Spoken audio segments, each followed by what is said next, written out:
Welcome to Success Blueprint for JEA and NEET. Join the class 12th Biology. Study at your own pace and save your time and energy. Please like and subscribe for more educational videos. परिचय। माँ, मुझे भूख लगी है। क्या मैं मेज पर रखी ब्रेड खा सकता हूँ? हाँ बेटा, तुम ब्रेड खा सकते हो। माँ, ब्रेड के इन स्लाइसों पर हरे रंग के धब्बे हैं।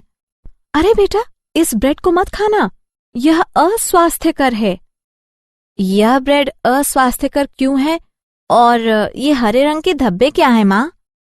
ये हरे रंग के धब्बे ब्रेड मोल्ड कवकों की वृद्धि को दर्शाते हैं। ये कवक कैसे वृद्धि करते हैं?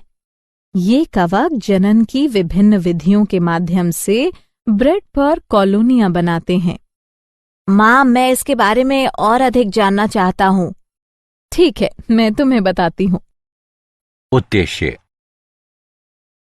इस पाठ के अंत में आप निम्न करने में सक्षम हो जाएंगे: जनन को परिभाषित करना, लैंगिक तथा अलैंगिक जनन के बीच अंतर समझना, अलैंगिक जनन के विभिन्न प्रकार की पहचान करना, लैंगिक जनन की विभिन्न घटनाओं की पहचान करना। जनन जैविक प्रक्रिया है जिसके द्वारा नए संतति जीव अपने जनकों से उत्पन्न किए जाते हैं। जनन की दो विधियां हैं: अलैंगिक जनन, लैंगिक जनन। अलैंगिक जनन यह जनन की एक विधि है जिसके द्वारा संतति एकल जनक से उत्पन्न होते हैं और संतति आनुवंशिक रूप से समरूप होते हैं। ऐसा जीव जिसकी आनुवंशिक जानकारी जनक जीव की आनुवंशिक जानकारी के समान होती है क्लोन कहलाता है। लैंगिक जनन यह एक जैविक प्रक्रिया है जिसके द्वारा जीव आनुवंशिक रूप से भिन्न संतति उत्पन्न करते हैं जिनमें जाति के दो प्रायः भिन्न सदस्यों के योगदान से आनुवंशिक पदार्थ का संयोजन होता है। अलैंगिक जनन के प्रकार। क्या आप जानते हैं कि जीव अलैंगिक जनन कैसे करते हैं? एक जीव निम्न प्रकार से अलैंगिक जनन कर सकता है: द्विखंडन, मुकुलन, कायिक प्रवर्धन, बीजाणु निर्माण, विखंडन और अनिषेक जनन। द्विखंडन में एक कोशिका दो भागों में विभाजित होती है और प्रत्येक भाग वयस्क जीव के रूप में तीव्रता से वृद्धि करता है। अनेक एक कोशिकीय जीव द्विखंडन द्वारा अलैंगिक जनन करते हैं। उदाहरण: अमीबा, पैरामीशियम।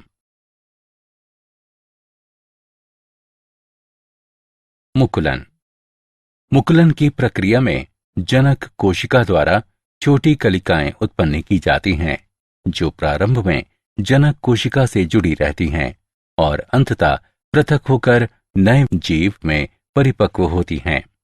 जीव जो मुकुलन द्वारा जनन करते हैं उनमें यीस्ट, हाइड्रा शामिल हैं। कायिक प्रवर्धन।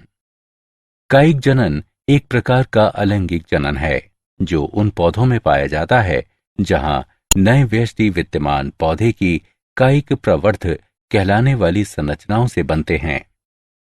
ऐसे कायिक प्रवर्ध में रनर, प्रकंद, सकर, कंद, भूस्तरी, बल्ब आदि शामिल हैं। आरेख में दर्शाई गई आलू की अंकुरणशील कलिकाओं में नई संतति को जन्म देने की क्षमता होती है। विखंडन अलैंगिक जनन का एक रूप है जहां एक नया जीव जनक के एक खंड से वृद्धि करता है। अनेक जीव जैसे कि लाइकेन, कुछ कवक और पौधे विखंडन द्वारा अलैंगिक जनन करते हैं। निम्न आरेख स्पाइरोगायरा के खंड दर्शाता है। अनिषेक जनन एक प्रक्रिया है जिसमें एक अनिषेचित अंड एक नए व्यष्टि में विकसित होता है। ये कुछ कीटों, मछलियों, मेंढक और छिपकलियों में होता है। उदाहरण: वे पटेल छिपकली में अनिषेक जनन जैसा कि आरेख में दर्शाया गया है। मूल्यांकन। आगे बढ़ने से पहले आइए जानें कि आपने कितना सीखा। जीवों को उस सही विधि के सामने बने बॉक्सों में उठाकर ले जाएं, जिनके द्वारा वे अलैंगिक जनन करते हैं। लैंगिक जनन। लैंगिक जनन दो विभिन्न प्रकार की व्यष्टियों की आनुवंशिक जानकारी के संयोजन द्वारा नए जीवों को उत्पन्न करने की प्रक्रिया है। लैंगिक जनन की प्रक्रिया में निम्नलिखित 3 घटनाएं शामिल होती हैं: निषेचन पूर्व घटनाएं, निषेचन घटनाएं और निषेचन पश्चात घटनाएं। निषेचन पूर्व घटनाएं। निषेचन पूर्व घटनाएं वो घटनाएं हैं जो युग्मकों के संलयन से पहले होती हैं और जिनमें शामिल हैं युग्मक जनन। यह नर एवं मादा अगुणित युग्मकों के गठन की प्रक्रिया है। ऐसे युग्मक हो सकते हैं समयुग्मकी और विषम युग्मकी। युग्मक स्थानांतरण। युग्मक गठन के बाद संलयन को सुगम बनाने के लिए नर और मादा युग्मक कायिक रूप से एक दूसरे के निकट आते हैं। अधिकतर जीवों में नर युग्मक चल तथा मादा युग्मक अचल होता है। पौधों में युग्मक स्थानांतरण परागण की प्रक्रिया द्वारा होता है। निषेचन। युग्मनज बनाने के लिए युग्मकों के संलयन की प्रक्रिया निषेचन कहलाती है। निषेचन 2 प्रकार का होता है: बाह्य निषेचन। संलयन जीव के शरीर के बाहर एक बाह्य माध्यम में होता है। आंतरिक निषेचन। संलयन जीव के शरीर के भीतर होता है। निषेचन पश्चात घटनाएं। लैंगिक जनन की निषेचन पश्चात घटनाओं में भ्रूण उद्भव शामिल है। ये युग्मनज से भ्रूण के विकास की प्रक्रिया है। इस दौरान युग्मनज कोशिका विभाजन, समसूत्रण और कोशिका विभेदीकरण से गुजरता है, जैसा कि आरेख में दर्शाया गया है। मूल्यांकन। आगे बढ़ने से पहले आइए जानें कि आपने कितना सीखा। निम्नलिखित का मिलान करें।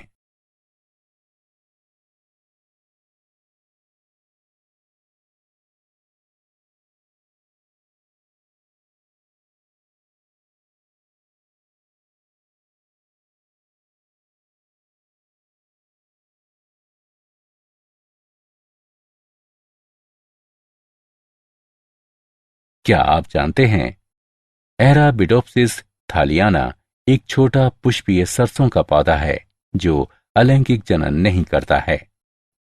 हालांकि एराबिडोप्सिस के बीजांड में ऑर्गोनॉट 9 साइलेंसिस ट्रांसपोसोन का उपयोग करके इन लैंगिक पौधों को अलैंगिक बनाया जा सकता है। इस प्रकार इन पौधों के कायिक प्रवर्धन की व्यापक स्तर पर संभावना बढ़ जाती है। सारांश। आइए हमने जो कुछ सीखा है उसे संक्षेप में दोहराएं। जनन जैविक प्रक्रिया है जिसके द्वारा नए संतति जीव अपने जनकों से उत्पन्न किए जाते हैं। जनन 2 प्रकार का होता है: अलैंगिक और लैंगिक। अलैंगिक जनन जनन की एक विधि है जिसके द्वारा संतति एकल जनक से उत्पन्न होते हैं और संतति आनुवंशिक रूप से समरूप होते हैं। एक जीव द्विखंडन, मुकुलन, कायिक प्रवर्धन, बीजाणु निर्माण, विखंडन, अनिषेक जनन द्वारा अलैंगिक रूप से जनन कर सकता है। लैंगिक जनन एक जैविक प्रक्रिया है जिसके द्वारा जीव आनुवंशिक रूप से भिन्न संतति उत्पन्न करते हैं, जिनमें जाति के 2 भिन्न सदस्यों के योगदान से आनुवंशिक पदार्थ का संयोजन होता है। For chapter-wise notes, MCQ and mind maps, please visit www.success.org.in or download free mobile app Success Quiz. Please like and subscribe for more educational videos. Thank you.